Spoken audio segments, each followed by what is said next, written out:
రైతుల పొలాలకు అడ్డుగా కడుతున్న కాంపౌండ్ నిర్మాణాలను వెంటనే నిలిపివేయాలని సిపిఐ జాతీయ కార్యదర్శి నారాయణ డిమాండ్ చేశారు. ప్రభుత్వానికి ఎన్నిసార్లు వినతి పత్రాలు ఇచ్చినా పట్టించుకోవడం లేదని మండిపడ్డారు. ఈ నెల 22న నేషనల్ హైవేను ముట్టడించి పనులను అడ్డుకుంటామని తెలిపారు. రైతుల పొలాలకు అడ్డుగా నిర్మిస్తున్న కాంపౌండ్ను పగలగొడతామని హెచ్చరించారు. ప్రభుత్వం ఎంతమంది రైతులను అరెస్ట్ చేసుకున్నా పర్వాలేదని, రైతులకు మాత్రం న్యాయం జరగాలని డిమాండ్ చేశారు.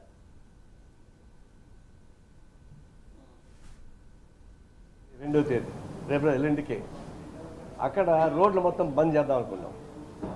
హైవే నిర్మాణం, బైపాస్ నిర్మాణం, కాంపౌండ్ కట్టడాలు ఇవన్నీ కూడా ఆపేస్తాం.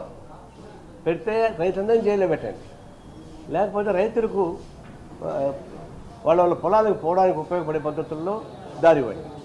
ఈ రెండు తప్ప ఇంకో మార్గం మాకు లేదు. వీళ్ళేమో హైవే ద్వారా తర్వాత ఇన్ఫ్రాస్ట్రక్చర్ డెవలప్ చేస్తామని చెప్పేసి పోదాం వస్తున్నారు. మీరు ఇన్ఫ్రాస్ట్రక్చర్ డెవలప్ చేస్తామని అయితే అక్కడ మురుగు చేస్తున్నారు. ఇది చాలా ప్రమాదం.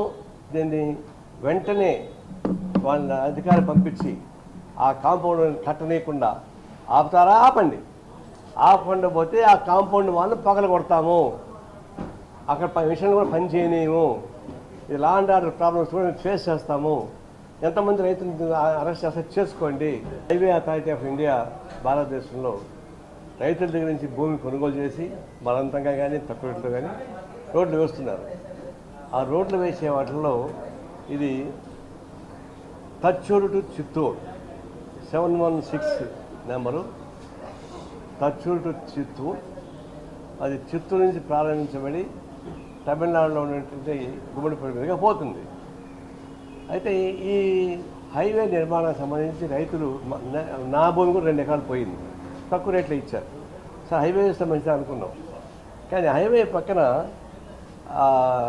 సర్వీస్ రోడ్ వస్తుంది. ఆ సర్వీస్ రోడ్డు ఇట్లా ఉంటుంది, దానికి కాంపౌండ్ కట్టేస్తారు. ఇప్పుడు సర్వీస్ రోడ్డుకు కాంపౌండ్ కట్టేస్తే రైతులు ఎవరు వాళ్ళ పొలాలకు పోలేరు. వాళ్ళు ఎవరు భూములు వాళ్ళు పోవాలంటే సాధ్యం కాదు. అది ఉండేది 6 ఎకరాలు, 2 ఎకరాలు, 3 ఎకరాలు ఉంటాయి. ఒకళ్ళు మడి చేసుకుంటే ఇంకొకటి చెరుకు చేసుకుంటారు, ఇంకొకటి పామా చేసుకుంటారు. ఒకరి భూమికి ఒకరు పోవడం సాధ్యం కాదు. మరి కాంపౌండ్ కట్టేస్తే పోలేరు వాళ్ళు. అందులో గ్రీన్ బెల్ట్ మొత్తం హైవే చుట్టుపక్కల ఈ పక్క ఆ పక్క గ్రీన్ బెల్ట్ మొత్తం కూడా రైతాంగానికి చాలా